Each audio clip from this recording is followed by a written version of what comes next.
దాన్ని ఫాలో కావటం మంచిది. ఓకే సత్యం గారు. సో వెంకట్ గారు, కాంగ్రెస్ నాయకులు ఏం చెప్తారు? సార్ విషయం ఏంటంటే సార్, తెలంగాణ రాష్ట్రంలో బీజేపీ రాజకీయం చేయడం కోసం ప్రతి అంశాన్ని తనకు అనుగుణంగా వాడుకుంటుంది, కానీ దానికి ఫ్యాక్ట్ చెక్ చేసుకోదు. అంటే వాస్తవాలు ఏంటి, యథార్థాలు ఏంటి ఫ్యాక్ట్ చెక్ చేసుకోదు.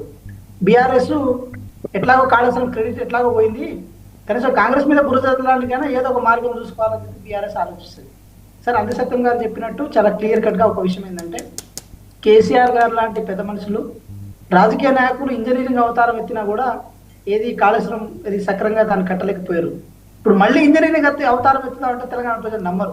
సార్ విషయం ఏంటంటే, ఇంజనీర్లు చేయాల్సిన పని ఇంజనీర్లు చేయలేండి.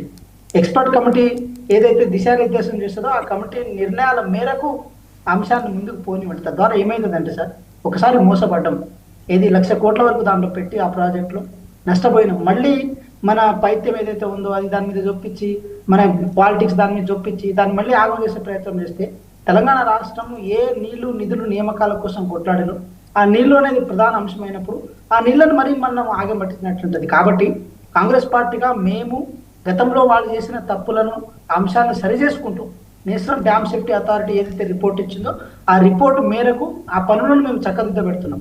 కానీ ఇక్కడ ఏమవుతుంది, ఇప్పుడు బాడీలో కిడ్నీ ఆపరేషన్ చేస్తుంటే ఏది ఏమంటారు షుగర్ పెరుగుతుంటే బీపీ తగ్గుతుంది, బీపీ తగ్గుతుంటే ఏమంటారు హార్ట్ బీట్ లో కొంచెం చేంజెస్ వస్తున్నాయి. అట్లా ఒక బాడీలో ఒక అంశం మీద ఏదో ఆపరేషన్ చేద్దాం అనుకుంటే 10 అంశాల మీద అది ప్రభావం చూపడం స్టార్ట్ అవుతుంది. సో ఇది కొంతవరకు ఇబ్బందికర పరిస్థితులు. ఈ రోజు మేడిగడ్డ దగ్గర ఏం చేద్దాం అనుకుంటే అన్నారంలో సీపేజ్ పడుతుంది.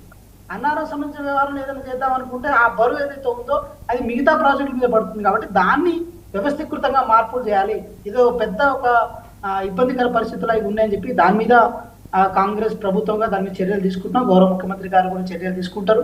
వాళ్ళు ఏదైతే లెక్కలు చెప్పారో ఏది బ్యాక్